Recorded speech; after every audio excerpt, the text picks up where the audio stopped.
80, un emisario chileno llega a las bases peruanas, viendo la rendición del ejército peruano, ya que lo superaban tanto en soldados como en armamento.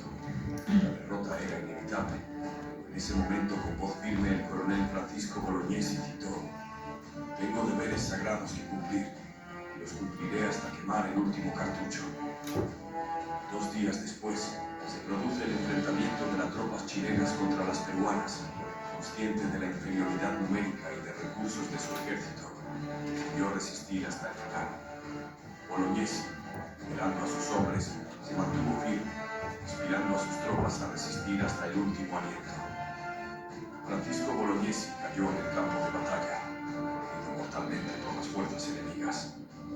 Su muerte no fue en vano, ya que su legado se convirtió en símbolo de sacrificio y heroísmo por la patria.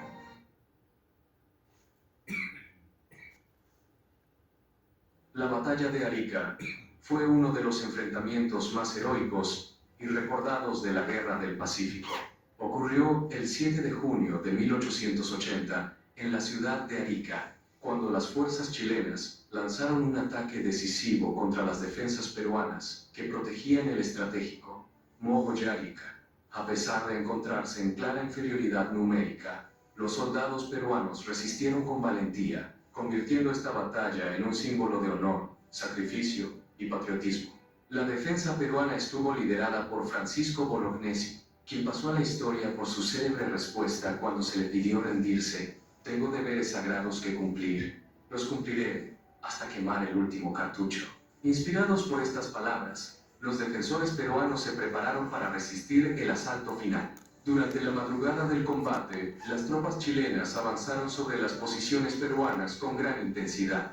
La lucha fue feroz y se desarrolló tanto en las fortificaciones como en las laderas del Morro de Arica. Entre los defensores destacó también la figura de Alfonso Ugarte, quien, según la tradición histórica peruana, prefirió lanzarse desde el morro junto a la bandera nacional antes que verla capturada por el enemigo. Tras horas de combate, las fuerzas chilenas lograron tomar la posición, marcando una victoria estratégica en la campaña del sur. Sin embargo, la resistencia de los defensores peruanos dejó una profunda huella en la memoria nacional del Perú, convirtiendo la batalla en un ejemplo de coraje frente a circunstancias adversas. Hoy, la batalla de Arica es recordada como uno de los episodios más emblemáticos de la historia peruana. El sacrificio de Bolognesi, Ugarte y los demás defensores continúa siendo homenajeado como un símbolo de honor, lealtad y amor a la patria. ¿Sabías que el 7 de junio se celebra el Día de la Bandera en honor a la heroica batalla de Arica? El 7 de junio de 1880, el coronel Francisco Bolognesi y sus hombres defendieron con valentía la plaza de Arica, un territorio peruano crucial durante la Guerra del Pacífico. Aunque enfrentaban una desventaja abrumadora en número y armamento, Bolognesi y sus soldados decidieron no rendirse y resistir hasta el último cartucho, con el firme propósito de defender nuestra patria. La historia comenzó el 1 de junio, cuando tras la derrota en el Alto de la Alianza, las tropas chilenas comenzaron su avance hacia Arica. Bolognesi, consciente de la difícil situación, podía abandonar el lugar, pero en lugar de eso, eligió quedarse y luchar. A pesar de los continuos bombardeos y la falta de refuerzos, sus soldados mantuvieron la resistencia firme. El 5 de junio, el mayor chileno Juan de la Cruz Salvo llegó para solicitar la rendición de la plaza, ofreciendo evitar un derramamiento inútil de sangre. La respuesta de Bolognesi se convirtió en una frase inmortal: tengo deberes sagrados que cumplir y los cumpliré hasta quemar el último cartucho. Esta determinación marcó el curso de los siguientes días. El 6 de junio, la artillería chilena volvió a bombardear la plaza por más de 5 horas, pero a pesar del feroz ataque, los peruanos continuaron luchando sin ceder. Sin embargo, el 7 de junio, a las 5:30 de la mañana, comenzó el asalto final. Con solo 1.800 hombres, Bolognesi y sus oficiales de los batallones Tarapacá, Iquique, Artesano y Granaderos de Tacna se enfrentaron a más de 5.000 soldados enemigos en una lucha desigual pero llena de heroísmo. A las 9 de la mañana, la plaza de Arica cayó, y con ella cayeron grandes héroes peruanos: Francisco Bolognesi, Juan Guillermo More, José Inclán, Ricardo Odótoba, José Cornejo, Alfonso Ugarte, Ramón Zavala, entre otros. Quizás reconozcas a muchos de ellos por los nombres de algunas de nuestras calles o avenidas. En honor a esta valentía, el 7 de junio se proclamó el Día de la Bandera. Desde 1924, esta fecha se conmemora con una ceremonia especial en la Plaza Bolognesi. Es un recordatorio de la lucha incansable por la soberanía nacional y el sacrificio de aquellos hombres que, como Bolognesi, entregaron sus vidas por nuestra patria.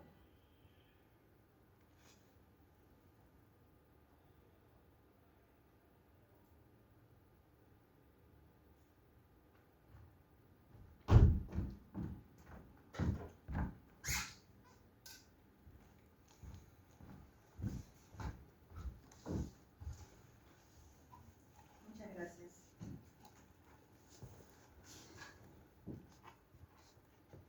Muy sensibles audiovisuales que nos llevan a todos aquellos soldados y muy en especial a todos aquellos que vestimos el uniforme.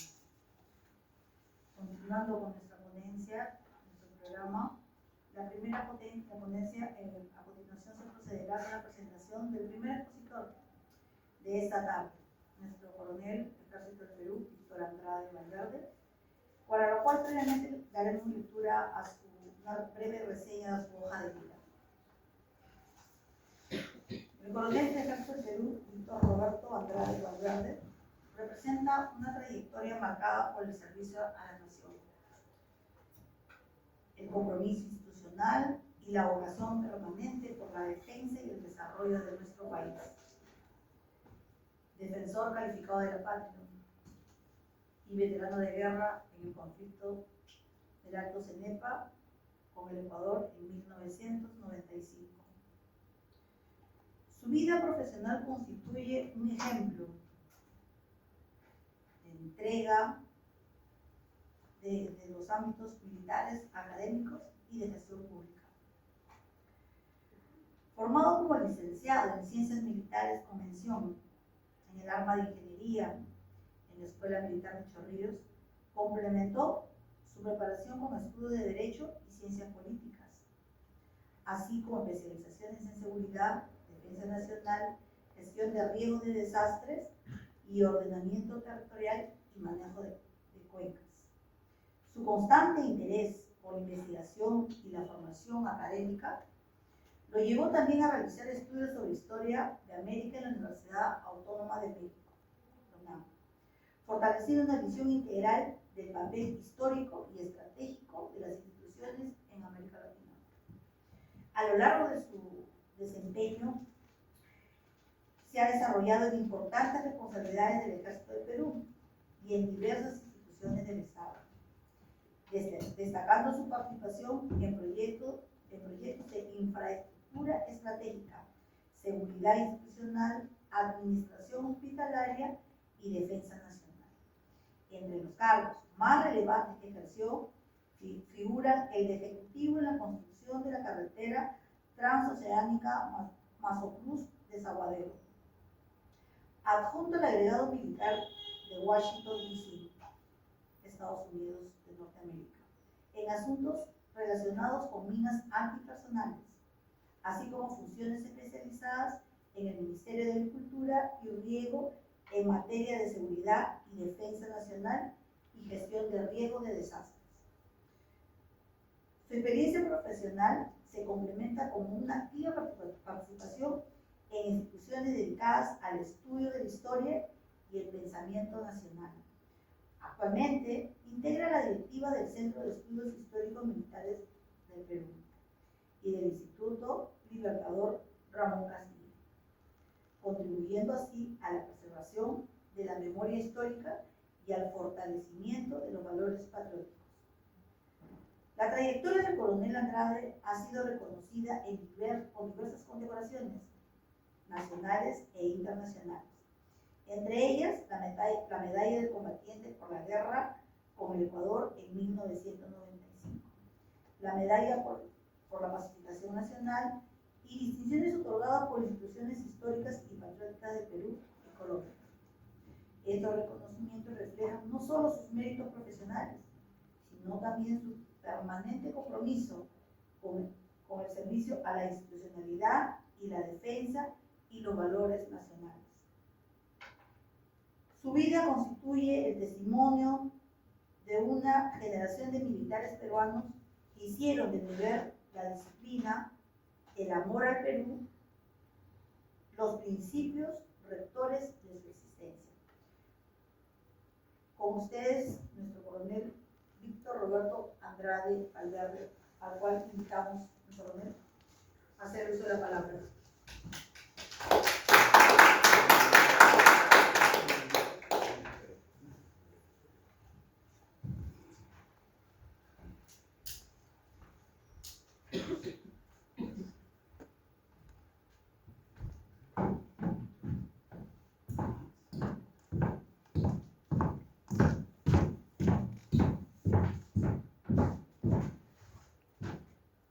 Señor director del Museo de los Combatientes del Morro de Arica, don David Atrán. Señora capitán abogado, doña Anita Valladolid, capitán del Ejército Peruano. Señora Elizabeth Sánchez, primera actriz nacional que nos visita el día de hoy. Distinguida y respetable concurrencia presente, damas y caballeros. Con beneplácita emoción patriótica, el día de hoy me complace presentarles la conferencia con respecto a las Rabonas, mujeres peruanas en el frente de batalla.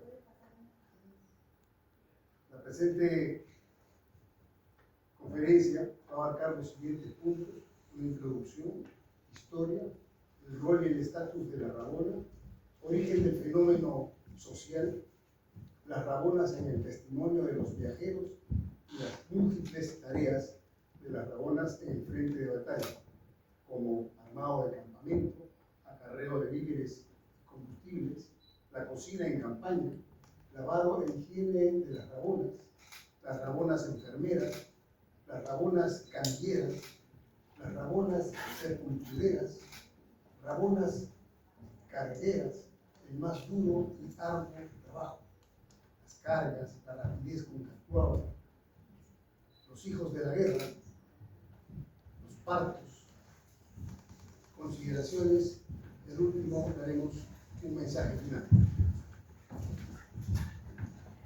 La Rabona era la mujer encargada de acompañar y atendía al soldado peruano durante las campañas.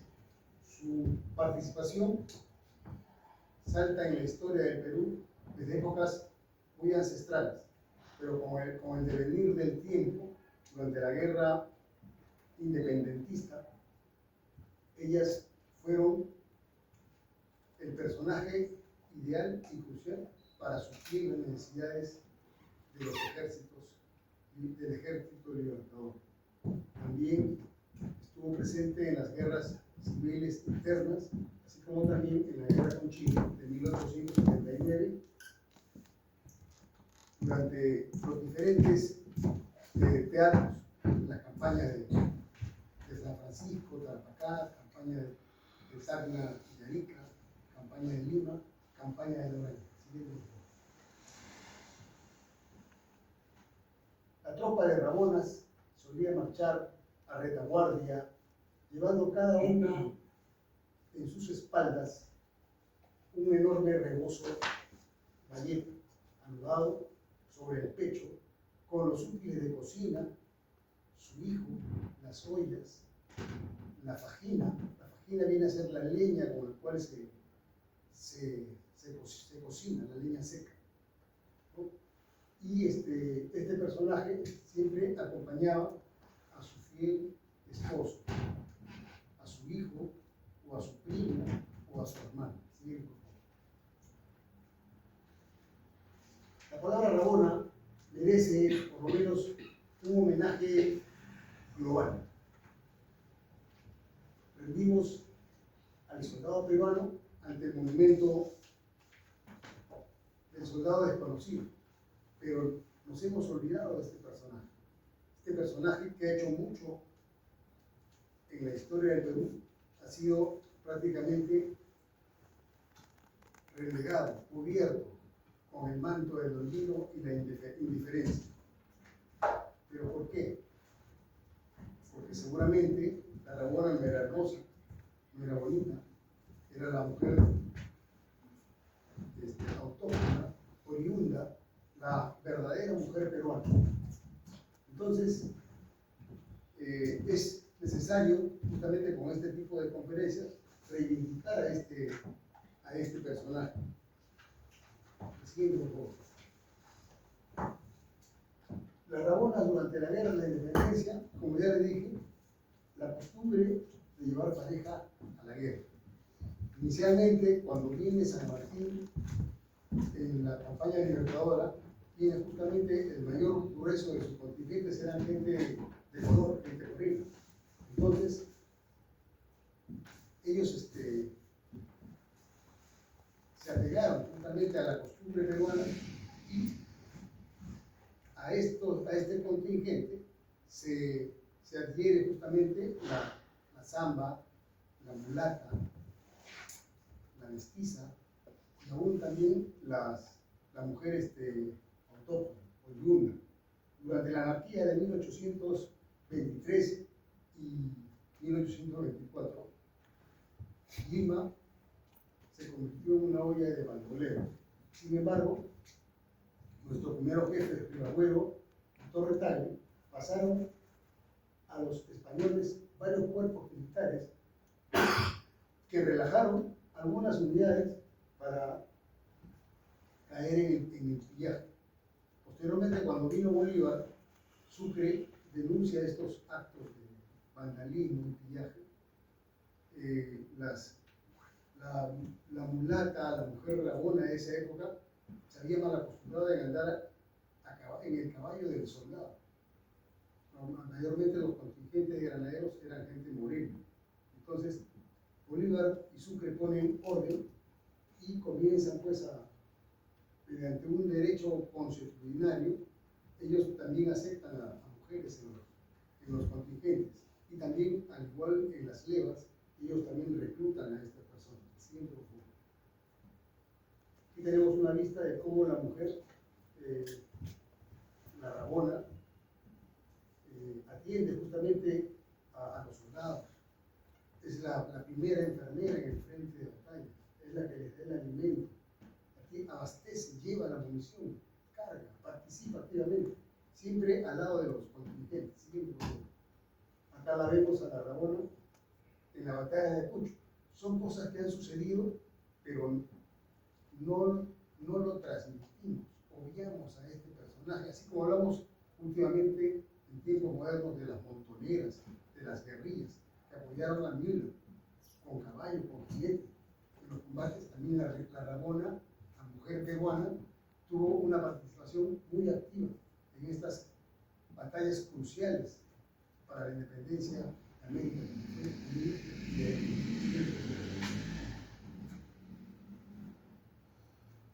Participación de las Rabonas en la guerra con Chile en 1879. En 1879, la enfermera que trabaja justamente en la Cruz Roja Internacional, ya había ganado un puesto en el mundo, en esa estructura social de su noble tarea de atender a los enfermos. Pero el soldado estaba junto a su mujer. ¿Quién era esta mujer? Su Rabona. Y esta pertenecía cerca de su amor. ¿Y quién era su amor? El soldado peruano. Y es así que en el Perú, durante esta infausta guerra, el primer auxilio al soldado herido en campaña venía justamente de la Rabona. El ejército peruano tenía a su servicio un sistema de enfermería empírico. Pero ¿quién era el protagonista principal? Nuevamente el recalco, era la Rabona. Siguiente, por favor. El rol y el estatus de la Rabona. En cierta forma, la Rabona fue en el Perú lo que era la cantinera en Europa. Las primeras listas de los contingentes de la época independentista aquí en el Perú les denominaban cantineras. Y así están. Y hoy en día esas listas de más de 1.160 mujeres que participaron en la guerra independentista forman parte del patrimonio cultural. Y en estas listas están los batallones. Igual forma en la guerra con Chile.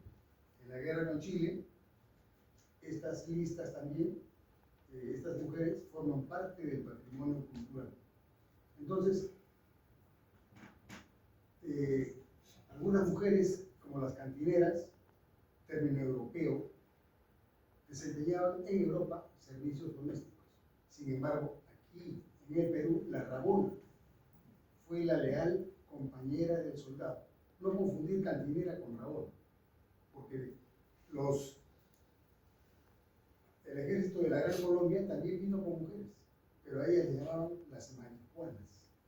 Pero el término, aunque suena un poquito despectivo, pero ya se ha hecho un término nuestro, que es patrimonio, es la rabona, que fue la leal compañera del soldado peruano, fue fuera y dentro del cuartel. En campaña también forma parte del ejército. Nuestro ejército, de hecho, en el pasado, tuvo informalmente el componente femenino. ¿Quién era? La rabona. Siguiente, por favor. Había en los cuarteles un patio, inclusive, para las rabonas, donde cocinaban, se hospedaban y lavaban la ropa de su compañero, el soldado peruano. En campaña, seguían a la columna transportando algún apoyo logístico, proporcionando apoyo moral y espiritual individualizado. ¿A quién atendía? A su hijo, a su papá, a su marido, a su esposo, a su familiar directo. Es así que no había desertores, porque la razón de la deserción justamente la tenían cerca. Con razón se afirma y se decía que la soledad es muy hermosa cuando se tiene a alguien a quien decirse al costado, al lado. Siguiente. El origen de este fenómeno social de la rabona. Nuestra independencia se logró con la ayuda de los montoneros, que eran gente muy humilde. ¿Quiénes eran los indios, los del Perú profundo, los cholos, nosotros? Luego se sumaron negros, zambos y mulatos. Ellos integraban los grupos de montoneros y de guerrilleros con su familia. La mujer los guía a todas partes y se unía a su marido. Cuando se logró la República y se formó el Ejército Nacional, ese fenómeno social fue absorbido con cualidades y defectos de la organización. Y justamente es la tradición del Servinacuy que fueron factores de este interesante y singular hecho social llamado la rabona. Declarada la guerra con Chile en 1879, cuando se practicaba la leva, el recluta pasaba a las unidades informalmente con su mujer.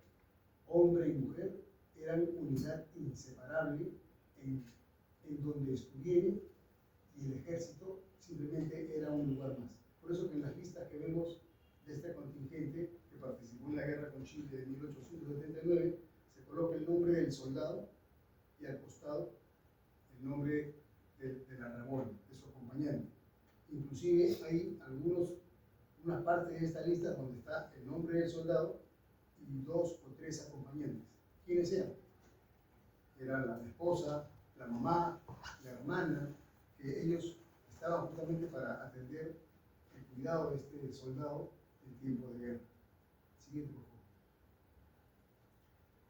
favor. Ahora, aquí en Perú llegaron viajeros. Los viajeros eran hombres muy cultos, muy intelectuales. Se dice que algunos eran espías, los informantes, ¿no? Y también hablaremos de las múltiples tareas de las rabonas en el frente de batalla. En el seno de los ejércitos republicanos, las rabonas realizaron diversas tareas. Su trabajo reemplazaba lo que debió ser una intendencia, cubriendo además gran parte del transporte y la sanidad, la logística. En suma, se halló en manos de estas esforzadas osadas mujeres llamadas rabonas. Adelante. Como falta todo, las rabonas reemplazan a la administración militar. ¿Quién opinaba así? Un viajero. Científicos muy cultos extranjeros como Pompidou, que fue un hábil diplomático francés de mediados del siglo XIX. Ahí tenemos su libro Viajeros en el Perú. Así sucedía en efecto. Veamos en qué forma se desenvolvían estos hechos. Sígueme, por favor. Entonces tenemos al conde de Ernst Middendorf, que también hizo un libro de viajeros denominado El Perú. En su tomo número 1 habla sobre las rabonas peruanas. Y dice que las rabonas marchaban atrás del ejército al ingresar a partir de una ciudad. Esa era en general su indicación en los desplazamientos, tal como lo registró este tratadista extranjero, el conde de Middendorf, que pasa un cuarto de siglo viviendo entre nosotros aquí en Perú, para luego regresar a su país. Pero en cierta hora, decía, pasaban las mujeres a la vanguardia, a paso rápido, jalando a sus hijos. La razón era obvia. Ellas debían adelantarse hasta alcanzar la meta fijada por el general en campaña.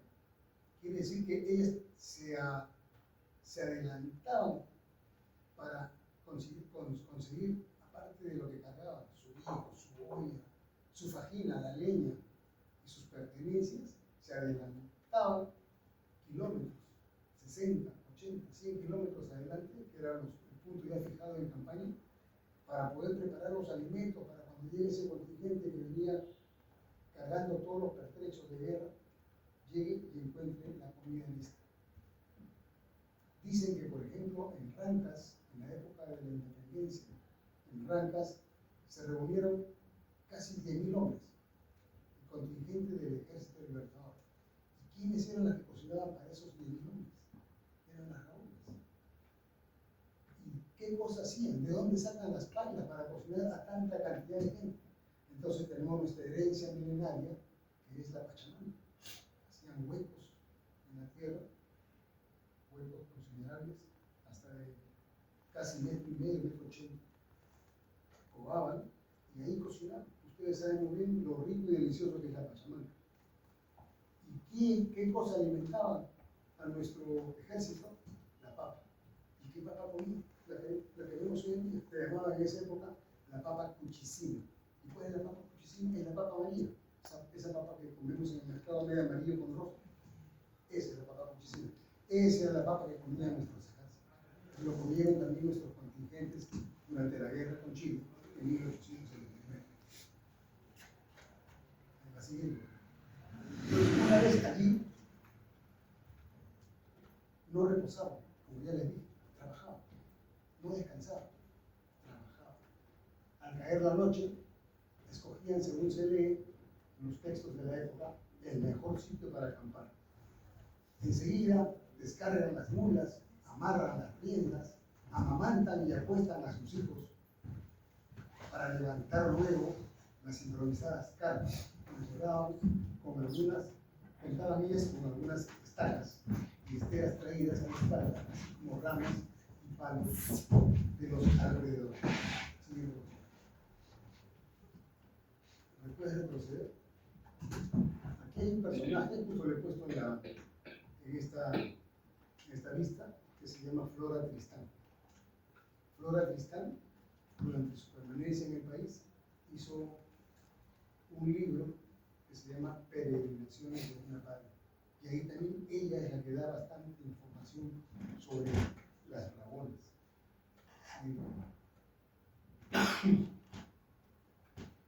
Las rabonas también acarreaban los víveres y el combustible. ¿Cuál era el combustible? La fajina. ¿Y cuál era la fajina? La leña. Luego tenían que recolectar de grado o de fuerza cuanto podían servir de alimento a cada soldado, lo que daba lugar a no pocos incidentes en aldeas próximas y al implacable cierrapuertas. ¿Cuál es el cierrapuertas? puertas consistía que sobre los pueblos, ellas se lanzaban como verdaderas langostas. Primero le pedían las buenas maneras para que contribuyan a la causa, pero al ver la negatividad de algunos pueblos que no querían colaborar con su ejército, ellas lo primero que hacían, aseguraban a su hijo, a su marido y luego al resto del contingente. De ahí el nombre rancho. ¿Por qué se llama rancho? Rancho para la tropa, el rancho de tropa. Porque ellas arranchaban. ¿Sí? Arranchaban y quitaban lo que tenían y lo que encontraban. Que era muy diferente cuando la gente le daba en las buenas maneras. Entonces, así ellas hacían este cerrapuertas y lo comenta justamente Manuel Atanasio Fuentes en su periódico llamado El Murciélago. Era un periódico de la época de los años de la guerra con Chile y antes también. Respecto a los proactivos métodos utilizados en lugares neutrales o adversos. Tenemos a Manuel Atanasio Fuentes, tenemos un diario de la época. Para las rabonas casi siempre era trabajo incómodo el recoger los abastecimientos. Más este era el pan para su hijo, para su compañero, el pan para su ejército en última instancia. Lora Tristán, como ya les dije, este libro se los he puesto ahí, Peregrinaciones de una paria, vio muy de cerca estas rabonas ya desde los años 1834 y las describe así. Dice, si no están muy alejados de un sitio habilitado, ellas van en destacamento, se arrojan sobre el pueblito como bestias hambrientas y piden a los habitantes víveres para el ejército. Si los pobladores se resisten, se baten como leonas y con valor salvaje tratan siempre de la resistencia. Llevan el botín al campamento y lo dividen entre ellas. Conviene recordar que, según el mismo testimonio de Flora Tristán, las rabonas hasta comían cactus a falta de agua mejor. Nosotros, en el desierto, cuando salimos de marcha de campaña y no hay agua, no hay rancho, comemos el cactus. Y eso lo hemos aprendido de ellas. Y hasta ahora, la quebrada de Hueso, cualquier desierto que entres en las quebradas internas, cuando hacemos nuestras prácticas, nuestras maniobras. Entonces, también ellas comían cierta arcilla, o gredas comestibles, y muchos tipos de raíces y hojas, y aún ortigas cocidas, elementos todos que siguen siendo víveres en lo más alto, en lo más hondo del Perú profundo actual. Siguiente, por favor. Tenemos ahí unas rabonas adelante. Entonces, ¿cómo era la cocina en campaña? Aquellas mujeres elaboraban potajes con magras raciones de papas, que ya les expliqué, y oyucos en su mayoría, al estilo antiguo, sobre algo de chuño, de charqui, un poco de ají. No obstante, como el hambre es el mejor cocinero, en numerosas ocasiones los fatigados oficiales no tenían más que compartir esas viandas. Aún más, Juan Espinosa, tratadista, dice: cuantas veces el general en jefe ha comido lo que en esas mujeres tenía cocido para su marido, y se servía en mates, comiéndose usualmente con las manos. Así se reforzaba también los lazos de sociabilidad dentro de los cuerpos en marcha a lo largo de las calcas y arenales terrenos por donde el ejército se desplazaba. ¿Sí? Ahora, el lavado e higiene de las rabonas. Siempre vemos en los libros los piojos. A manera personal, les cuento, cuando estaba en el Cusco, mi cuadra estaba impecable, pero los colchones no llegaban. Entonces, mandé guatapear el pasto que estaba detrás del cuartel, y así que, con comencé a rellenar las fundas también en aquella época. Compré mi pabilo, hicimos el colchón, hacíamos deporte, nos bañamos. Cuando un día se me ocurre, habrá pasado 15 días más o menos, y por fastidiar se me ocurrió, me acordé justamente de la imagen esta, y por fastidiar a manera de broma, dije, bueno, quien me saca 10 piojos, sale a la calle. Entonces, levantaron el brazo, se metieron, porque estaban pelados todos, corte militar. Se metieron la mano al sobaco, a las axilas, y me sacaron 10 piojos. Imagínense cómo me quedé. Y por fastidiarles, ya que saca 20, sale de sobre menos. Y me sacaron 20 piojos. Entonces, ¿qué era? El piojo estaba en la paja. Tuve que quemar todos los colchones, ¿no? Dar cuenta de mi comando, y nos trajeron colchones nuevos. Pero son situaciones que pasan. Entonces, es así como en campaña uno se llena de piojos. Así no quiere.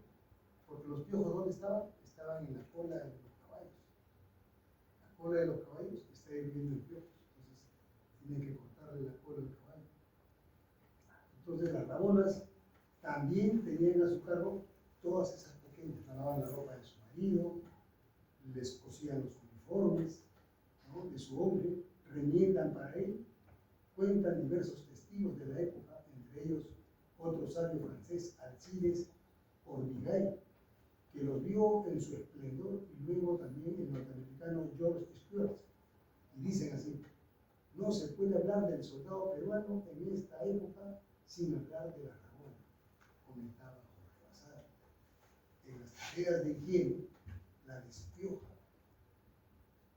o sea, la despiojada, ocupaba un lugar remarcable, como anotó otro tratadista, para Pierre Roger, lo cual resultaba explicable no solo por buenos hábitos, sino para impedir el tifus y otros males. ¿Sí? O sea, en el cuartel ella le sigue, y aún ahí se encarga de los cuidados domésticos. La rabona, pues, era insustituible, y por eso se decía: el que no la tiene, la pasa mal. Siguiente. Rabonas enfermeras. Mucho antes de que apareciesen los servicios de la Cruz Roja en Europa, ya nuestras rabonas servían aquí de enfermeras atendiendo a los enfermos y heridos. Para ello, si era necesario, retrocedían leguas enteras a fin de buscar a su hombre, a su marido, a su hermano o a su hijo. Allí lo atendía a su modo, de acuerdo con la medicina tradicional aborigen. Así eran las rabonas. Entonces, ¿qué remedios aplicaban ellos? Los remedios de tipo caseros, que tanta divulgación tenían por entonces, aún en parte se mantienen hasta hoy en día, y otros de Arcadia farmacéutica, mucho más valiosa de lo que se ha considerado con respecto a las medicinas cicatrizantes. Por ejemplo, el cieno verde lo utilizaban de antibiótico, la grasa animal de pomadas, las telarañas como aislantes, cicatrizantes para contener las hemorragias, orines para lavar heridas, desinfectantes, succión de heridas, también desinflamantes, hierbas diversas, cicatrizantes, desinflamantes, etcétera, etcétera, etcétera. Sí. Las rabonas camilleras. Las rabonas también eran camilleras, pues si no lograban tener en pie a su hombre, fabricaban camillas caseras. Y hoy en día también hacemos camillas caseras. Conseguimos 2 palos largos, tipo eucalipto, consistentes, doblamos, agarramos una camisa gruesa, metemos las mangas adentro, 2 camisas gruesas, metemos los palos por las mangas y ya tenemos una camilla. Es una camilla improvisada. Igualito también hacían las rabonas. Bajo el frío más penetrante o el sol calcinante, según decía el tratadista Schüder. Si ellas faltaban y el herido o enfermo gozaba de algunas consideraciones, no había más que recoger por la fuerza a algunos indios de las cercanías y obligarlos a cargar las comidas. A menudo encollados por el sol. O sea, quiere decir que si no estaba la rabona, ¿qué hacían los ejércitos? Agarraban voluntarios lugareños y para que no se escapen, le ponían su carabrón en el cuello. Siguiente. También había las rabonas que hacían funciones de sepultureras. Con admiración, este tratadista, Texudy, viajero extranjero, radicado en el Perú, no solo servían como improvisadas enfermeras, también consolaban al moribundo y sepultaban su cuerpo al morir. Abelardo Gamarra ha dedicado sentidas líneas a ese trance final en que dice, ¿no?, viuda en el más completo anonimato. La rabona ve morir y entierra a su compañero en comarcas lejanas a las cuales nunca volverá. O sea, la rabona era un ser humano, una mujer como ustedes, que siente dolor, llora. Y en ese silencio, esta mujer gemía su dolor. Sin embargo, la historia la tiene cubierta con el manto del olvido. Y eso no podemos permitirlo. Siguiente, por favor.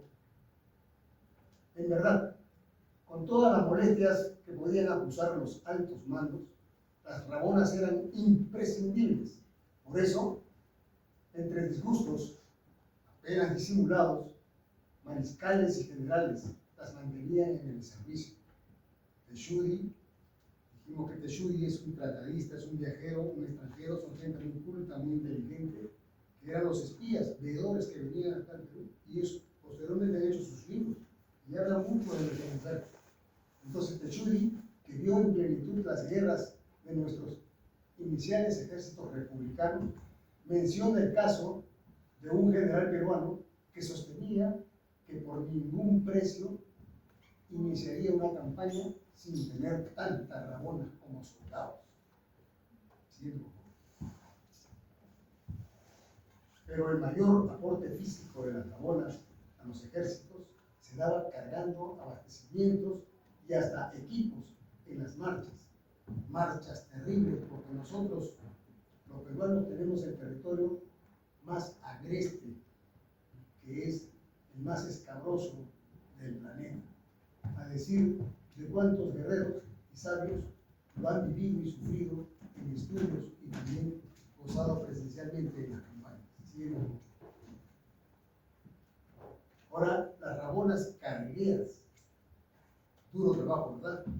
Entonces, estas rabonas también eran las capacheras, las cargueras, portaban las ollas, las carpas y todo el equipaje. Así lo describe Flora Tristán en un informe rebozo anudado sobre eso. Dice, un enorme rebozo anudado sobre su pecho, los útiles de cocina, el fruto de sus entrañas, o sea, sus hijos, la leña, la fajina, para prender fuego, un hogar entero. O sea, prácticamente transportaba su hogar. Así precisa Juan de Arona. Dice, el rollo de esfera que desplazado y sostenido por un par de estacas será su carta, anotaba Square, frazadas y otros efectos, completaba esta descripción del conde de Libre. Ahora, la rapidez. El mejor testimonio de la rapidez de los desplazamientos de las rabonas lo tenemos de Juan Espinosa, que se inclinó respetuoso ante la grandeza y la forzada servidumbre que veía. Estas mujeres admirables acompañan al soldado en todas las fatigas y penalidades de una campaña. Cuando el soldado llega al campamento después de 20 leguas de recorrido de marcha, o sea, unos 100 kilómetros aproximadamente, encuentra la comida hecha, come, duerme, antes que lo lleven para seguir su camino. La compañera que le sirvió de abrigo en la noche se ha marchado ya a prepararle la comida 20 o 30 leguas más adelante. Siguiendo. Siguiendo. Ahora, los hijos de estas guerreras, los hijos en la guerra. Siguiendo. Las rabonas cargaban frecuentemente también a cuestas con el fruto de sus entrañas, sus hijos, como decía Lafon. Era así en efecto, y en tal hecho también lo fijó Flora Tristán, quien aludió que a veces llevaban hasta 2 hijos, uno cargado en la espalda y el otro en las manos, y que aún en tal forma sabían cómo cruzar los torrentosos ríos peruanos. Así cruzaban el río, con el hijo en la espalda. Si esta mujer tiene hijo, lo carga a la espalda, sobre la cama y otros útiles que lleva consigo, como sus ollas, etc. Podmiliu y otros habrían de señalar que llevaban a veces un hijo al hombro y otro colgado. Los niños que eran algo mayores venían atrás con ellos. Avanzan arrastrando una multitud de niños de toda edad, comentaba eso este tratadista. Siguiendo. También esa mujer tenía que parir. ¿Y cómo eran los partos? Uno de los que más se detuvo en el tema fue el conde de Mittelmann, que también fue médico, ¿no? El citado médico y peronista señaló además, dice, la fatiga que experimentan en las marchas es mayor a veces que la de los hombres. Cargan las ollas, brazadas y otros efectos, y no pocas veces llevan todavía una criatura en la espalda por el viento, cuando llega la hora del alumbramiento en el camino. Apenas si se conceden algunas horas de reposo. Después envuelven una manta al recién nacido, lo cargan en la espalda y continúan detrás de la tropa. En el río más próximo, donde hacen un alto, se lavan y lavan a su hijo y después prosiguen su marcha. Aunque esto parezca inverosímil, pero estos hechos se narran a menudo y son confirmados por los militares, por lo que ya no es imposible dudar de esto que estamos manifestando. Ahora estamos presentando unas consideraciones generales sobre toda esta exposición. Nuestra Rabona era una mujer honrada. Nuestra Rabona no era una cantinera, no era el prototipo de persona que escancia el vino, no. El amor a su hombre era su único mundo. Cuán útil fue en las guerras la Rabona peruana, cuán sacrificada, cuán olvidada hasta hoy. La Rabona peruana merece rehabilitación y merece rendirle un homenaje. La Rabona peruana es un testimonio de amor y sacrificio por su familia, por el Perú, por su ejército. Siguiente, por favor. Aquí tenemos un cuadro de Ramón Muñiz, El Repase, conocido por todos, pero si lo analizamos, tiene profundo significado sobre la acción de esta mujer en la guerra. Este cuadro es de 1888. Siguiente, por favor.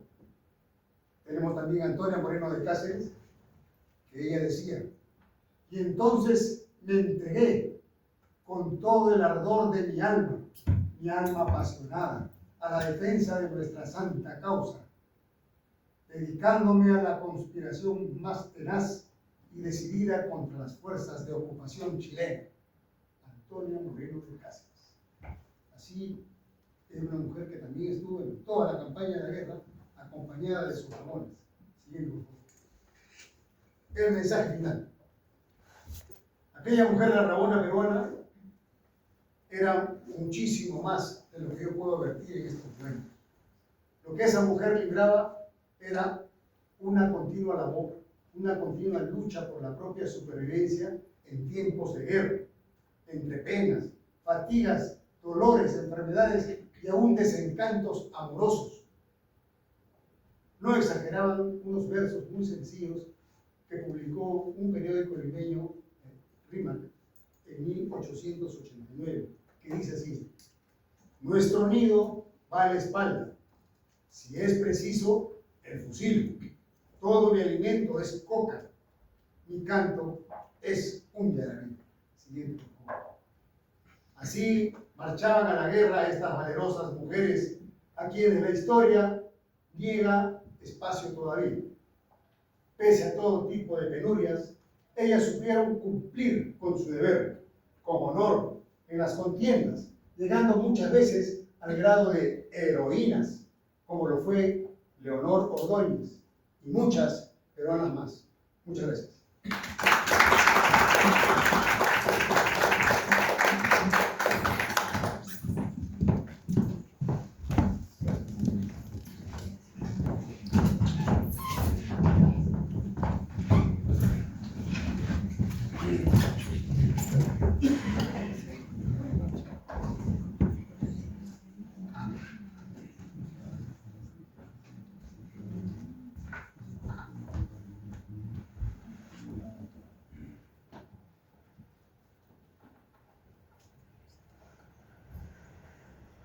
Pido a esta linda sala un fuerte aplauso, por favor, a nuestro doctor.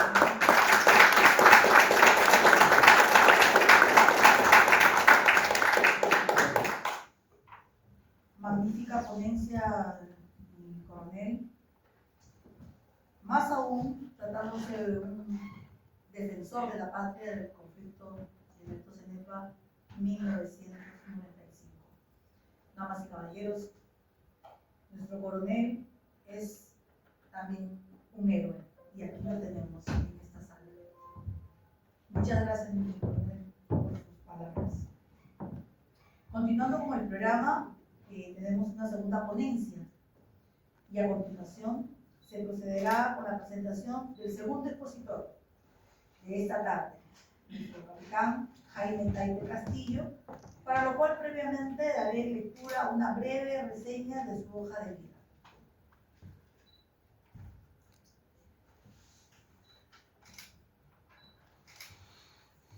El capitán del Ejército del Perú, Jaime Taipe Castillo, es licenciado en Historia por la Universidad Nacional Federico Villarreal, con maestría concluida en Desarrollo y Defensa Nacional en el Centro de Altos Estudios Nacionales, Escuela de Posgrado.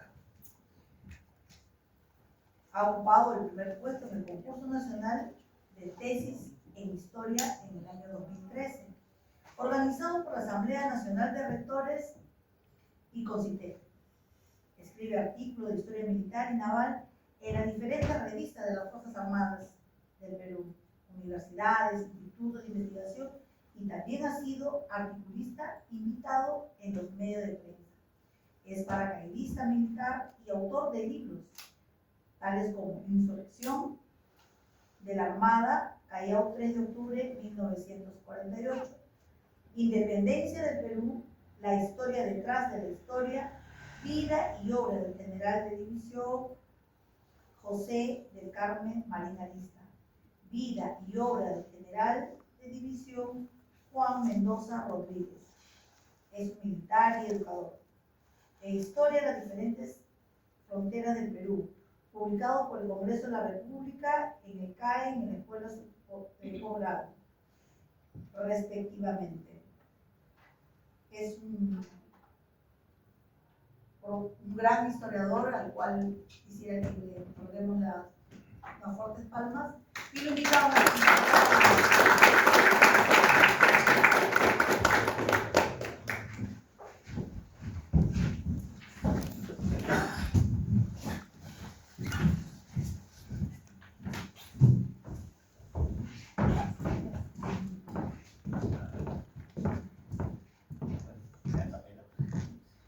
muy buenas tardes, antes que nada, y también con la disculpa del caso por el tema de este cierre del centro histórico, que escapan a nosotros. También con la venia del señor mayor David Adrama, les recomiendo que no se vayan, porque al final de las exposiciones se va a sortear a los asistentes, que estén presentes.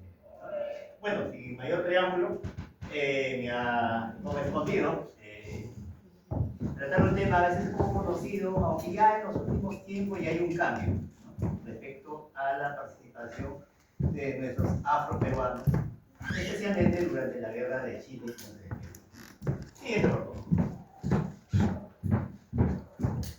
Este es el índice con los principales puntos que vamos a tocar al respecto. Siguiente, por favor.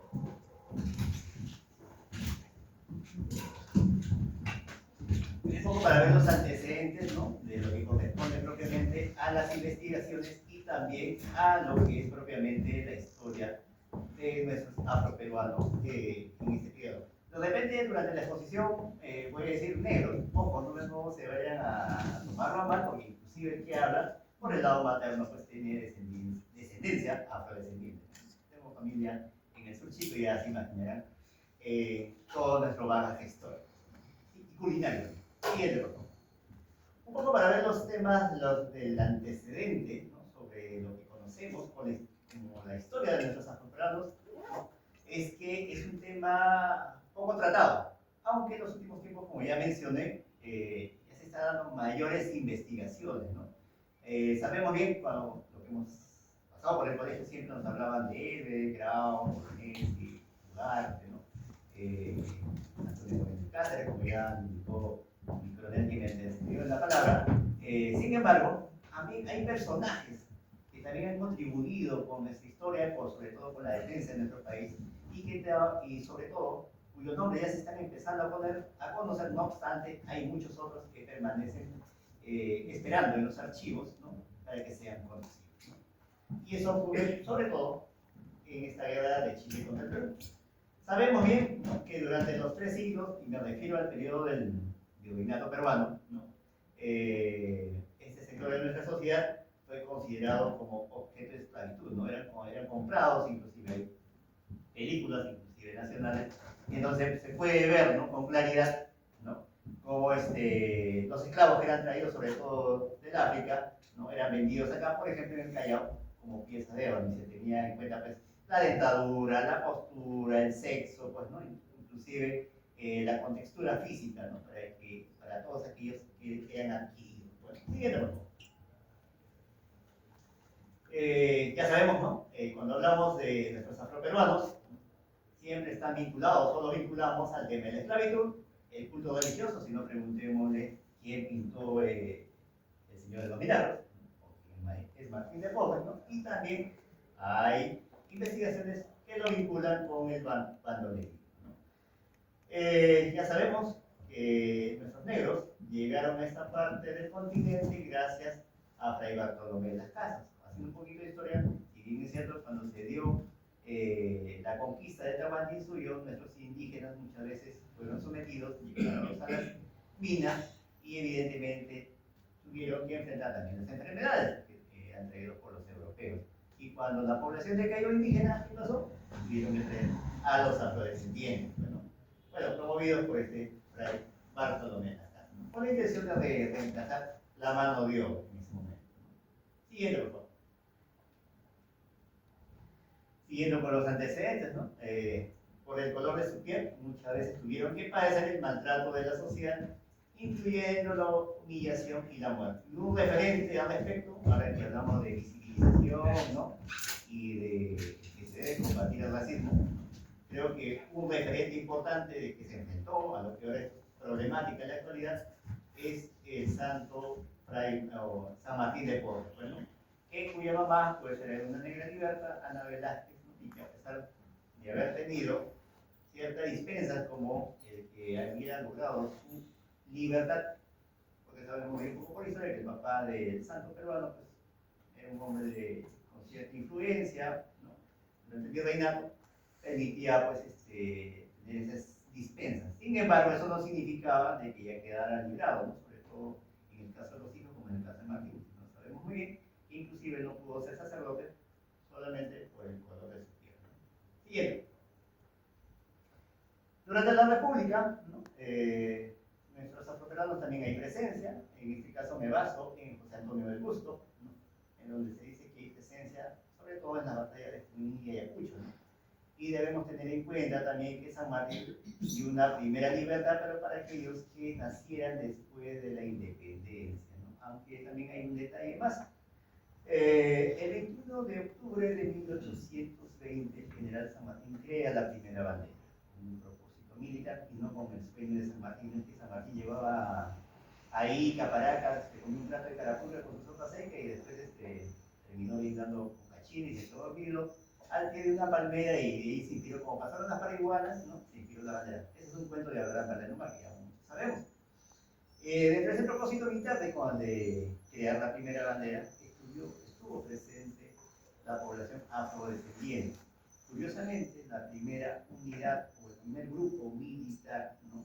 Integrado netamente por peruanos, en su mayoría fueron afrodescendientes, ¿no? Y es por eso que le daría a este primer grupo el nombre de el Escuadrón de Caballería Auxiliares.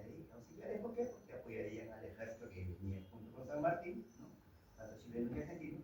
E ya, ¿por qué? Por la región donde se encontraba. Bueno, es un poquito la historia. Y ellos serían, junto con indígenas, en alzar, ¿no? Y llevar en alto la primera bandera. La primera bandera que siempre hemos conocido, ¿no? Que es un poquito como detalle histórico, ¿no? Y ahí sabemos muy bien que Ramón Castilla y Marquesado, nuestro mariscal, ¿no? Le darían la libertad unas décadas después, en la década de 1850, ¿no? Hay unas imágenes que retratan a ellos, inclusive del buen Pancho Fierro, ¿no? Siguiente. Pero también hay una presencia afro cuando se refiere a cuando se trata el tema de conflictos bélicos internacionales. En este caso, como durante la guerra de Chile contra el Perú, ¿no? Aunque no obstante, también hay sí pues, participación, no podemos ocultarlo, ¿no? De personajes de este sector social que sobre todo tienen conflictos con los chinos pulis, ¿no? Y muchas veces eso le lleva a cometer situaciones o acciones contra la vida de estos últimos, pues, ¿no? Mientras las ciudades, sobre todo del Chuchico, ¿no? Eran ocupadas por las tropas invasoras. Siguiente, por favor, ¿no? Una mirada a nuestra historiografía. ¿Qué significa historiografía? Bueno, historiografía se refiere a todas las publicaciones, ¿no? O a las publicaciones históricas o de historiadores, ¿no? O de eventos afines que han tratado sobre el tema de la guerra con Chile, ¿no? Y sobre todo las menciones que se le hace a nuestros afroperuanos. Siguiente, por favor. Por ejemplo, dice, ¿no? Que los negros aprovecharon la guerra para perseguir a los chinos, asesinándolos como sucedió en Cañete. ¿Lo deja bien o lo deja mal? No lo deja bien, ¿no? Después también Heraclio Bonilla señala, ¿no? Que existió un miedo social generado por los negros, chinos e indios, ¿no? Porque no eran los indígenas, en turmas que atacaban a las propiedades, por lo que las autoridades pidieron pronta ocupación del invasor de la ciudad. Ustedes visitan, y esto no es un sheriff, ¿no? Recurro a los hechos. Si ustedes visitan la casa Hacienda San José, que es en Chincha, ¿no? Como parte del recorrido le van a contar las acciones de algunos afroperuanos, como el caso de algunos dueños de las haciendas, ¿no? Pero capitán, no sea ellos hicieron fueron los malos de la película, no podemos uniformizar, ¿no? Y eso lo vamos a ver más adelante. Siguiente, por favor. Por su parte, Margarita Guerra, otra importante historiadora, señala, ¿no? Los grupos y las tensiones sociales en el Perú, en este texto, ¿no? Señala que el grupo social integrado por hombres eran, bueno, refiriéndose a los afrodescendientes, eran hombres incultos y ligados al bandolerismo, ¿no? A pesar de ser un número reducido, ella lo señala que era el 9% de la población en ese momento. Mientras Capsoli señala en este artículo, ¿no? Que también se dedicaban al bandolerismo, ¿no? A sus enfrentamientos con los chinos políticos. Siguiente.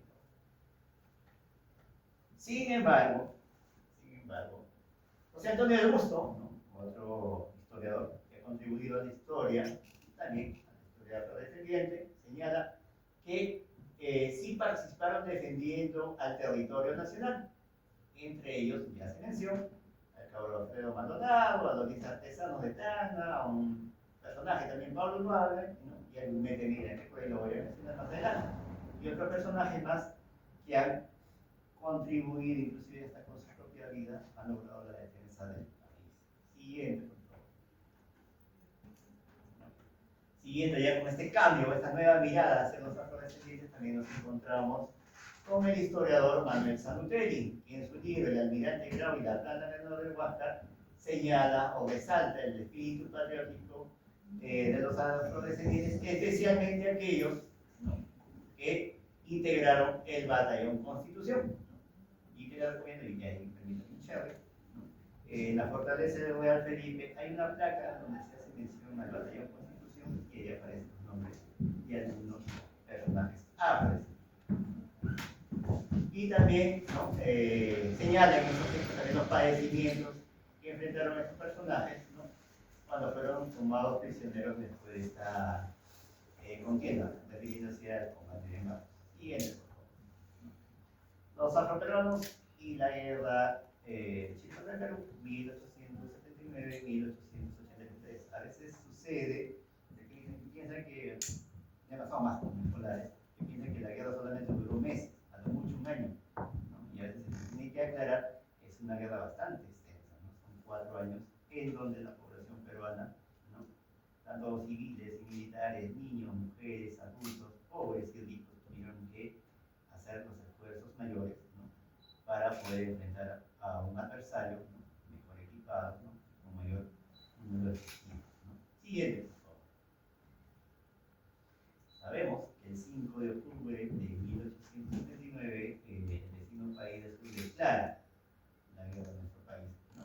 Entre las causas que señalan, supuestamente los abusos que sufrían los ciudadanos de Tarapacá, Antofagasta y Iquique, ¿no?, el aumento de impuestos al salitre por parte de Bolivia, ¿no?, y sobre todo por el pacto secreto entre Perú y Bolivia de 1873. Capitán, a veces me preguntan, ¿cómo es eso del pacto secreto? ¿No? ¿Fue verdad? ¿Es un pretexto? ¿Es una leyenda? ¿Ocurrió o no ocurrió? Les recomiendo revisar el libro El Servicio Secreto Chileno durante la Guerra del Pacífico, del autor de apellido Parvex. Ahí él habla muchos detalles respecto al espionaje chileno durante la guerra con Chile y respecto a cómo se obtuvo este pacto o acuerdo secreto, ¿no?, en que un funcionario del vecino país del sur se hizo pasar, bueno, decía ser amigo del presidente en ese momento peruano, pero como el presidente de nuestro país era bastante desordenado en su escritorio, en un momento, ustedes nos contaron una anécdota que mencioné, se requiere al baño, ¿no?, y mientras aprovechaba la ausencia del mandatario, este funcionario, en un despido, papeles, Perú, Bolivia, oye, amigo, ¿cómo anda? No, estoy siguiendo más. No paró ese documento, hasta la moneda, ¿no?, evaluaron la situación y ya sabemos la historia que nos vino después. Entonces vemos un poquito la importancia de tener un sistema de inteligencia, ¿no? Eso ha existido desde la época. Si no, preguntémosle a Jesucristo, cuando predicaba, siempre había uno observando, inclusive hasta en los películas. Siguiente. Afroperuanos en la guerra. En la campaña naval sabemos que en la guerra primero hay una fase naval, después la fase terrestre y después la que conocemos como la resistencia de la Breña, ¿no? Ahí destacan el Batallón Constitución, integrado por afroperuanos, ¿no?, que venían de la escuela de aprendices, ¿no? Ya tenían una suerte de escuela, así como nosotros en el caso del ejército teníamos ya la escuela de cabitos, ¿no? Cabitos se refiere a niños o adolescentes que se puede decir, si forzamos un poco los términos, así como una especie de colegio militar de la actualidad, ¿no? En ese momento pues era la escuela de cabitos, que ahora está frente a la bajada de Agua Dulce, ¿no?, lo que ahora conocemos como la escuela de guerra, frente a un barrio mecánica, ¿no? Estaba en el caso de Cabitos, la escuela de cabitos. La Marina también tenía su escuela de aprendices institucionales, ¿no? La marinería, para el siglo XIX, ¿no?, en este caso de los jóvenes, pues la marinería, ¿no?, podían entrar entre 13 y 17 años, ¿no? El único requisito para ese momento que ya son robustos y bien organizados, ¿no?, porque la formación militar y la actividad militar exigen, ¿no? Y la instrucción se daba en una fragata pues llamada el Apurímac, ¿no? Capitán, pero yo no veo a los afrodescendientes ya viejitos, que así fueron a pelear. No, es una fotografía posterior. Esta fotografía corresponde a la década de 1920, durante los años de guía, ¿no?, y posteriormente, ¿no?, ya habían pasado varios años y muchos de ellos ya se habían hecho adultos. Siguiente. Declarada la guerra, ¿no?, se movilizó, en este caso de nuestros amigos de la Marina, ¿no?, movilizó a su personal entre ellos y a su buque, ¿no? Especialmente a Huáscar, en cuya tripulación estaba el grumete Alberto Medina Celia, ¿no? Junto con otros afroperuanos. Siguiente. Un poquito le voy a contar cómo el grumete Medina logra embarcarse en el Huáscar. Un joven de 16, 17 años, ya pues, estamos en la coyuntura de la guerra, se va al muelle, al puerto del Callao, ¿no? Y veía pues, que los marineros se iban al Huáscar, ¿no? Y ahí lo veía pues, a Miguel Grau, pues, dirigiéndolo como comandante del navío, ¿no? Y en un primer momento, el grumete me dijo, bueno, Alberto, se acerca a mi comandante, que lo comandante, oye, ¿cuántos años tienes? No, oye, anda a tu casa, ya no voy a tu mamá. No, bueno, como un chiquillo, esta cosa para gente seria, gente adulta. Ya, pescar y bajo, se retira. Pasa, sigue así. Como él vivía cerca, no, sí, sigue subiendo, en Afganistán, personal.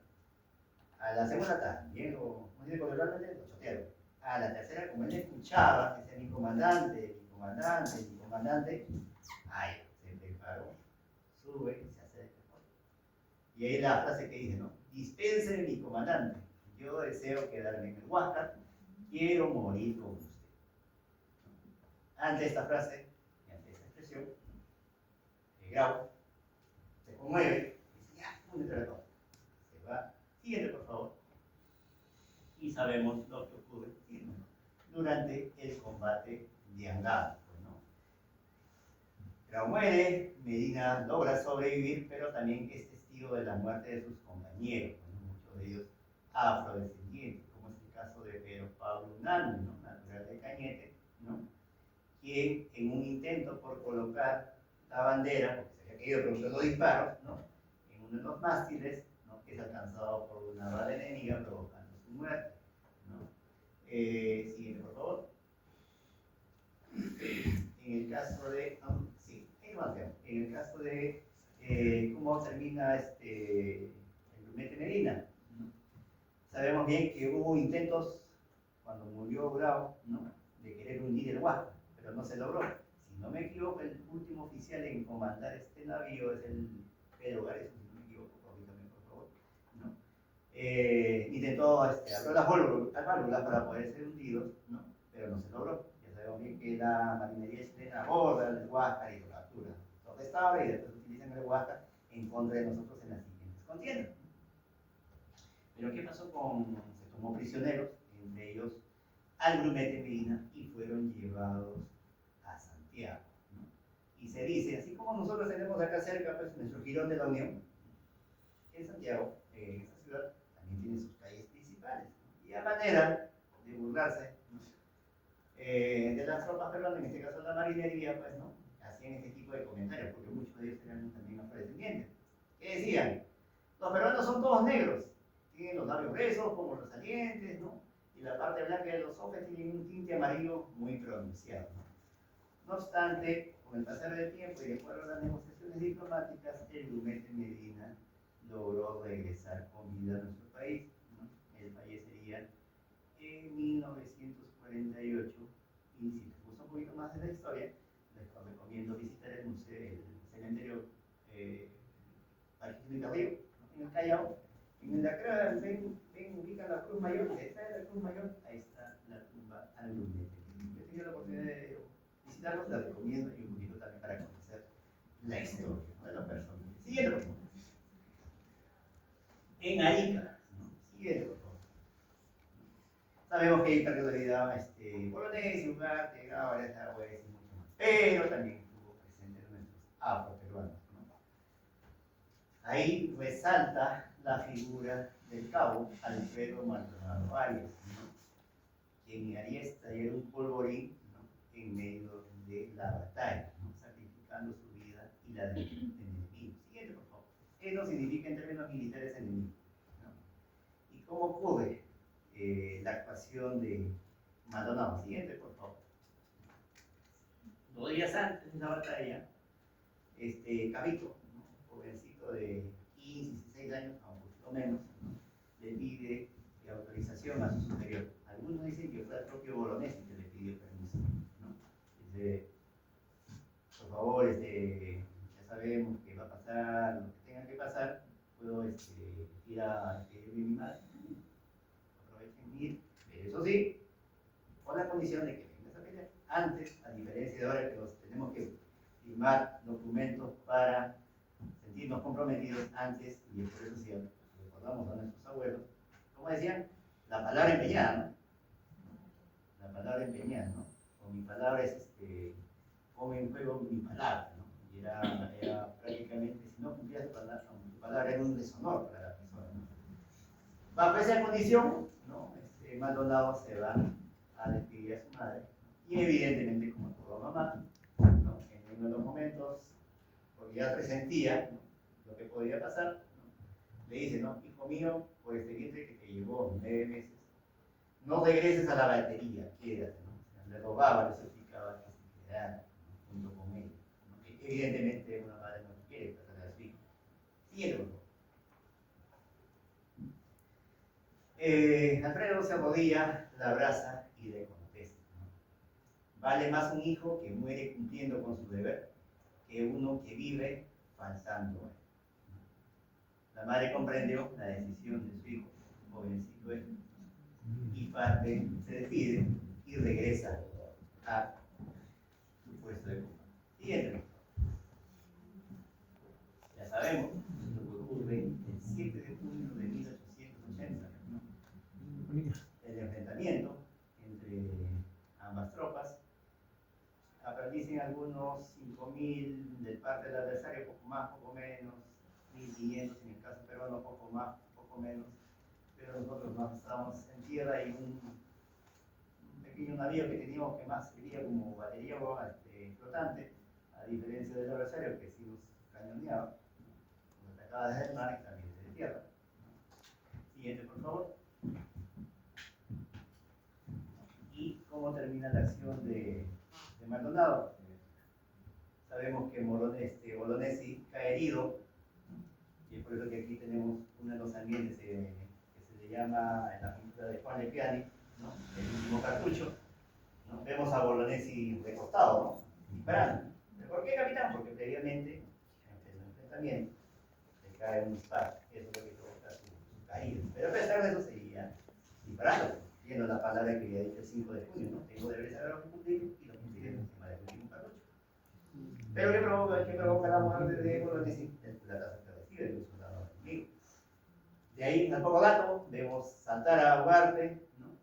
Que si no saltó, sí saltó, señores, ¿no? Ya depende de otra exposición, que comprometemos a mayor Taraba, a ver esas curiosidades de la historia, ¿no? Lo ven lanzar, ¿no? Empiezan a caer, morir los oficiales, ¿no? Sabemos toda la historia, y Maldonado se da cuenta de esto, jovencito aparte. Y sabemos bien por historia que el adversario, antes de empezar el combate, o cuando entraba a combatir, ¿qué decía? Hoy no hay sobrevivientes.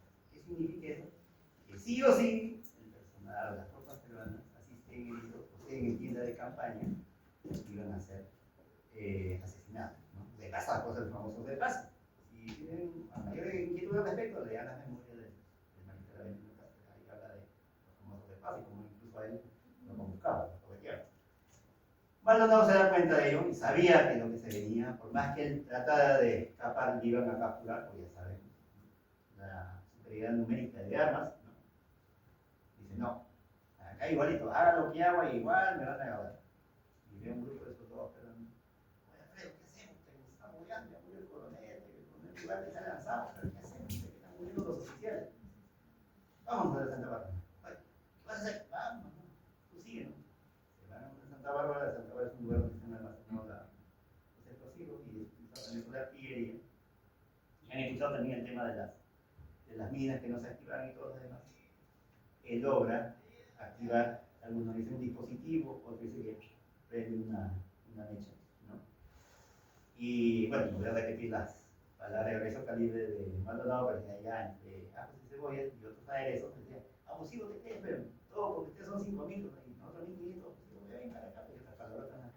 Las tropas chilenas no rodean, ¿no? Y Maldonado con los poderes Maldonado. ¡Ay, Alfredo, qué hacemos! Caballero, de aquí a la gloria, activa y termina haciendo la Santa Bárbara, ¿no? Acá, bueno, que no escuchó la exposición del capitán Taike, pues lo hizo un poquito más clarito, ¿no? Pero se ve el momento de la activación, ¿no?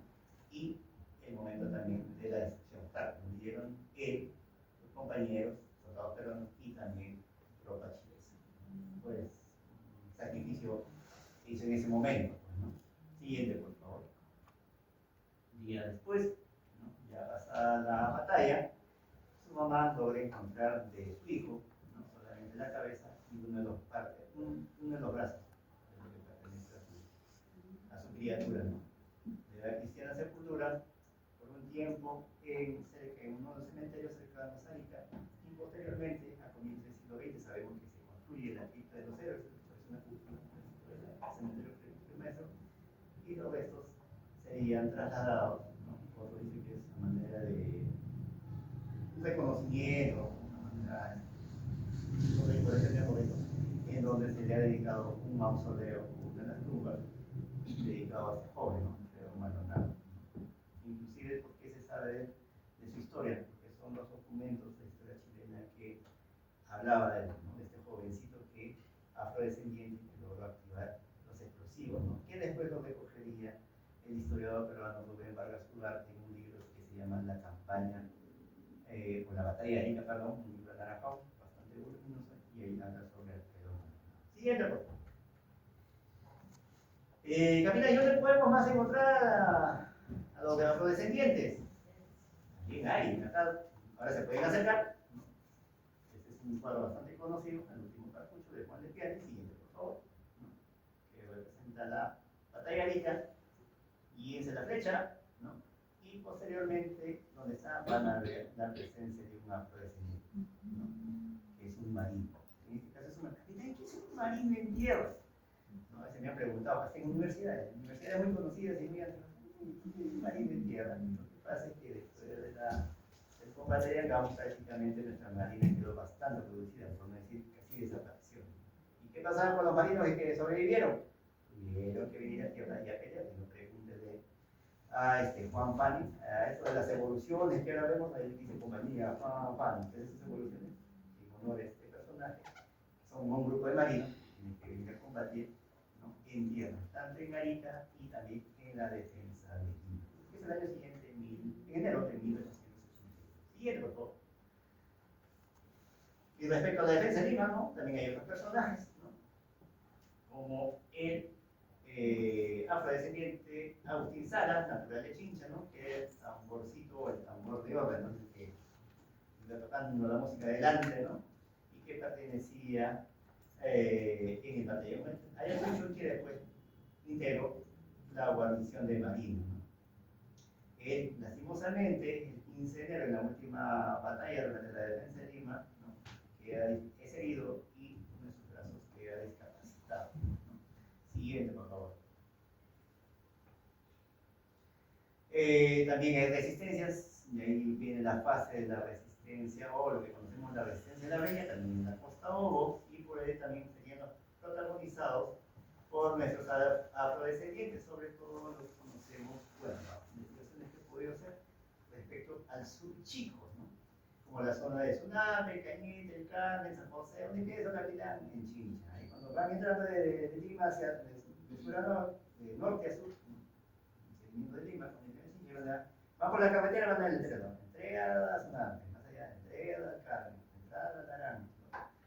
Y en esta zona, lo que conocemos como el sur chico, también hay la presencia de la mujer. Ya mi coronel me antecedió por la contribución de la mujer durante las diferentes contiendas bélicas, y también está la presencia de la mujer afrodescendiente, como Catalina Buendía de Pecho, quien en una de las contiendas pues, ¿no? Fue después torturada y violada. Pero a pesar de eso, ¿no? La tomaron como cocinera, pero ella se quería sacarse el clavo, evidentemente, la habían humillado y habían maltratado su honor, ¿no? En una de esas preparativos de la cocina, ella preparó un jugo, dicen las referencias históricas, con una suerte de veneno.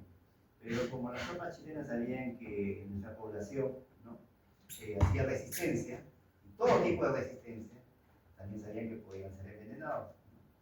Primero le hacen tomar esta afrodescendiente un poco de esta bebida, pero como guerra robusta trató de mantenerse lo más en vida. No veía que no tenía convulsiones, no sé qué.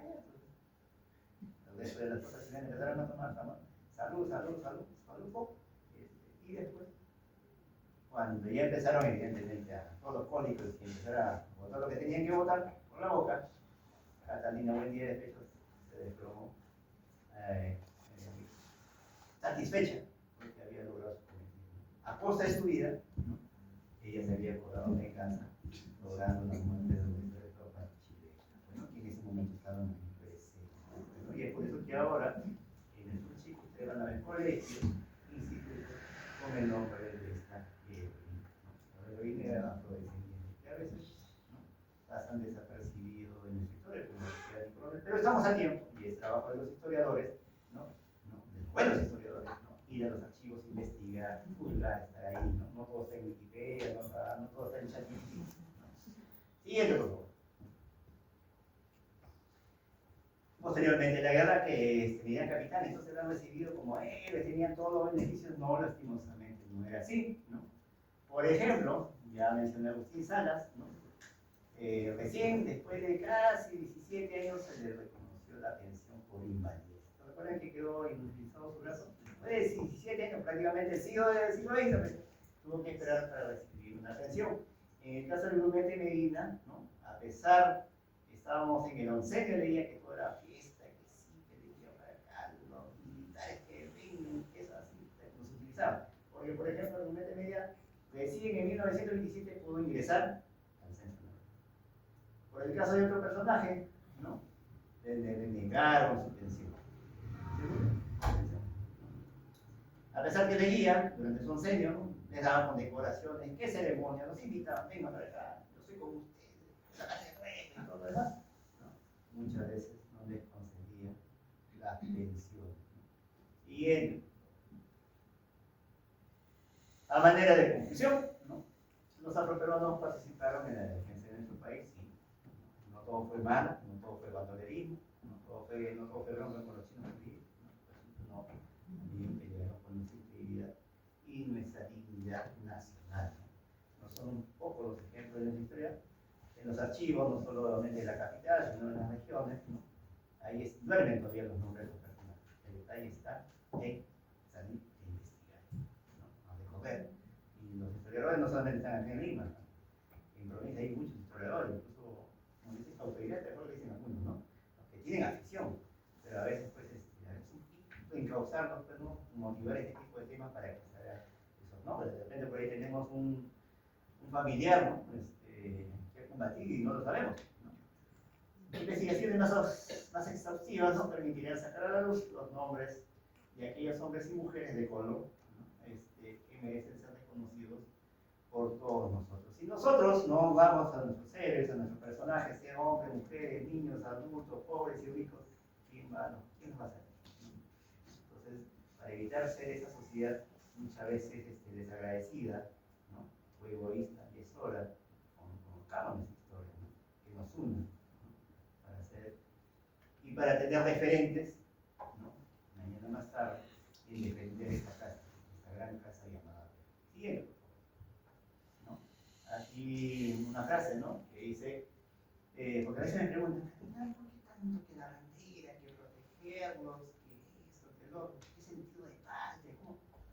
Todos tenemos acá un ser querido, ¿no?, por lo general, en su mayoría es la mamá. Y creo que nadie va a permitir que deshonre, ¿no?, el nombre, el apellido, con la presencia de su señora madre. Lo mismo sucede con la patria, ¿no?, después de lugar que se lanzó con modo, ¿no?, protegiendo. Por eso Mariano Santos Mateo, ¿no?, hizo lo que hizo en defensa de su país, ¿no? Pequeño, volviendo a la frase, el amor a nuestra madre y a la patria no hace distingo en el color de la piel, ¿no? Y ellos, lo que acabo de mencionar, algunos de ellos han dado muestra de ello. Siguiente, por favor. Y de esa manera concluye mi exposición. Muchas gracias.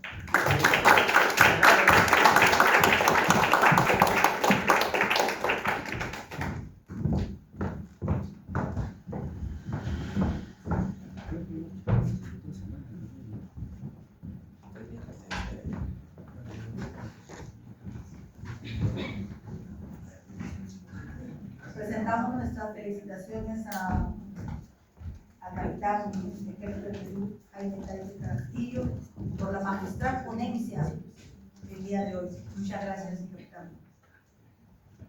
Continuando con nuestro programa, tenemos una dramatización. A fin de entender el rol de la mujer en la guerra, invitamos a la artista docente Elizabeth Sánchez Quispe, quien realizará una dramatización del papel de la Rabona. Recibimos con fuertes palmas, por favor.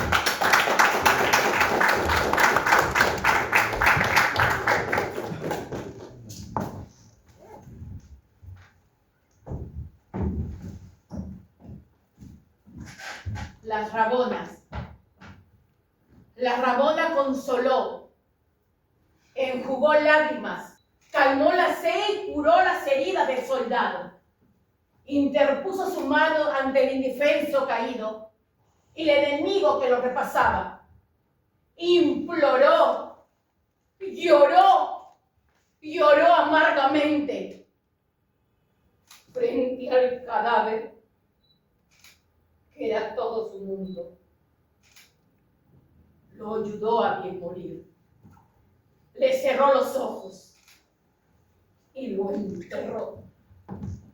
Tomó sus armas y con bravura continuó la defensa de su patria. Patria que es de todos y que ella también ayudó a modelar. ¿Merece honor, reconocimiento y homenaje? Texto de Jorge Basadre.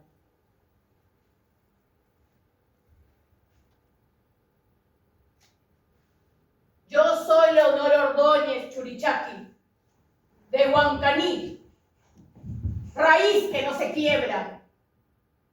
De Jauja traigo el fuego, de Junín la sangre en guerra.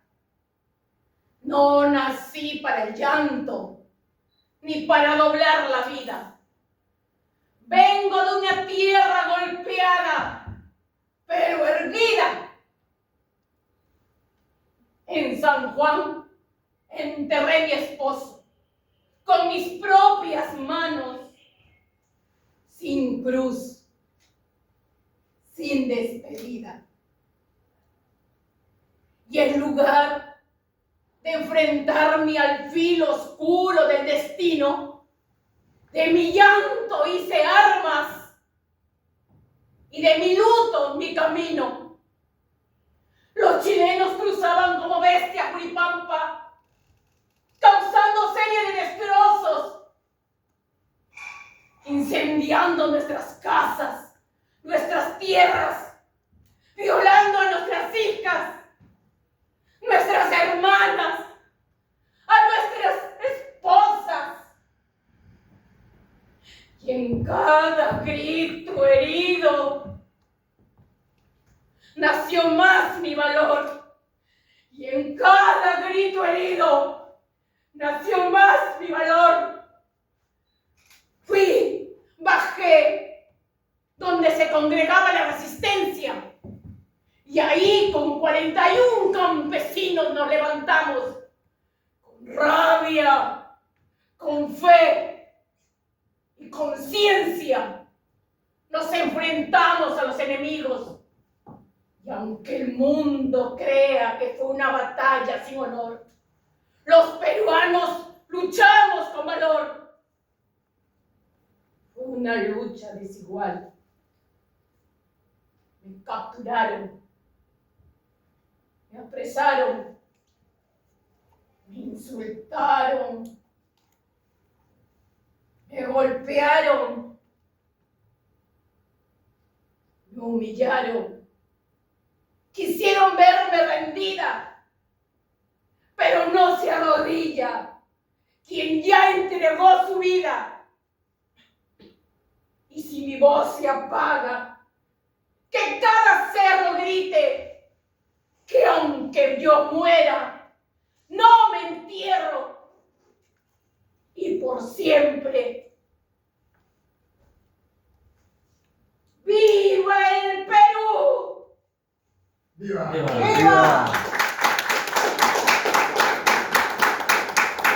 Las Rabonas hemos sido anónimas, hasta olvidadas, pero hemos sido innumerables, heroicas y valerosas.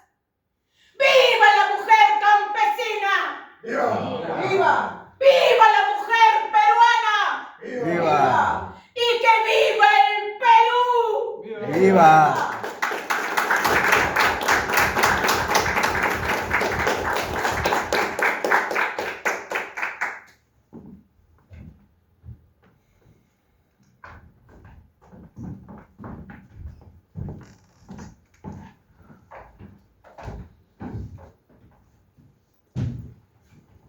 Muchas gracias a la licenciada Elizabeth Sánchez por esta magistral dramatización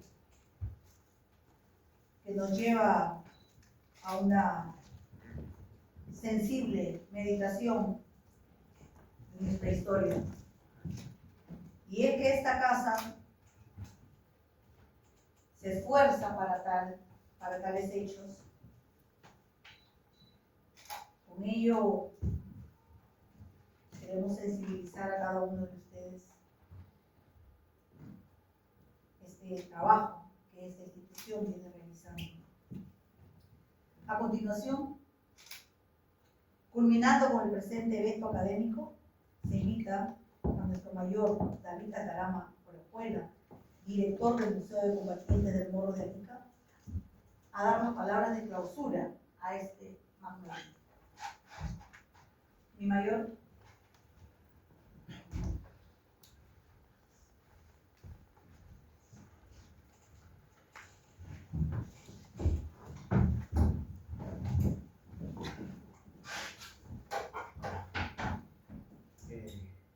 Quiero iniciar con lo último. Pedir un voto de aplauso en realidad una vez más para la actriz Elizabeth Sánchez.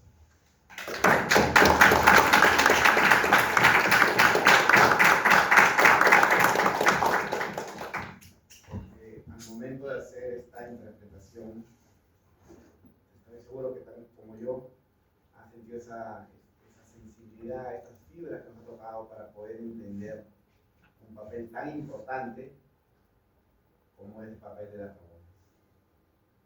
Y qué bonito la historia, justamente. La historia nos ofrece, más allá de los datos que podemos ver, nos permite entender cómo la explicación a los acontecimientos. En estas dos magníficas ponencias de mi coronel Víctor Andrade y del capitán Jaime Taipe, hemos podido ver dos perspectivas de aquellos actores, entre comillas, secundarios de la guerra con Chile. Siempre nos enfocamos en Bolognesi, Alfonso Ugarte, los personajes militares, y está bien, pero esto ha sido un constructo, ¿no?, de la identidad nacional, pero también están estos, la población afrodescendiente, las mujeres, quienes con un trabajo silencioso han hecho innumerables acontecimientos dignos de tenerlos presentes, de recordarlos siempre, sobre todo una contribución bastante significativa en la defensa de la nación. Tenemos, lo decía Leonor Ordóñez, Manuela Chipana, son rabonas, y la última esta que estuvo en la batalla de Arica, al lado, digamos, de su esposo, de su acompañante, y a orden de Bolognesi, para poder defender también el territorio peruano. Yo quiero destacar esto, que no es, usamos una palabra acompañante, pero es más que eso en realidad la rabona, ¿no? Lo decía, y quiero traerme con una palabra de mi coronel, y usó insustituible. Este rol que sin la participación y la ejecución de las mujeres, el ejército no hubiera caminado, porque no solo acompañaba, sino que lo era todo. Era, como lo señalaba el coronel, la camillera, la que hacía los primeros cuidados, la que preparaba las viandas, la que enterraba, era incluso la avanzada de la marcha del ejército, ¿no? Entonces, todo esto nos hace comprender que este rol en realidad tuvo un impacto fundamental para la guerra. Y luego tenemos también la otra población, afrodescendientes, aquellos que habían venido, no son oriundos del Perú, pero que de tal manera defendieron a su patria, como lo hemos visto en las figuras del niño Arias Maldonado, del Grumete Medina, de la señora Pecho, ¿no?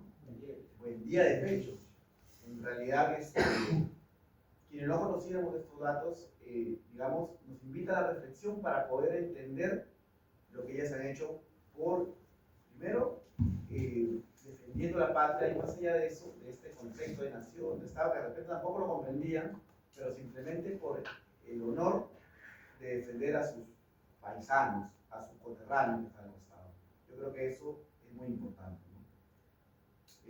Yo creo que este espacio que ya se ha instaurado hace 2 semanas con diferentes temáticas, y estamos una más por la próxima semana, en la que vamos a ver la construcción del héroe en la figura de Bolognesi y cómo se crea esto, nos permite tener este momento de reflexión, nos permite tener este momento de poder conocer algo más sobre la historia, y también destacar, así como estos actores que defendieron al Perú, estos actores secundarios, en su momento no fueron reconocidos, han tenido que pasar mucho tiempo, 20 años después de la guerra, en los primeros días que empezaron a hacer sus gestiones para ser reconocidos como participantes de la guerra y con ellos algunos ciertos derechos bien ganados, ¿verdad? Pero más que todo instalados en la memoria, ha pasado mucho más tiempo, cerca de 100 años, para que el trabajo del historiador de investigación los ponga de relieve. Y al menos en el ejército hay un grupo de artillería que se llama Arias Maldonado. Hay colegios, lo mencionaba el capitán Buendía de Pecho.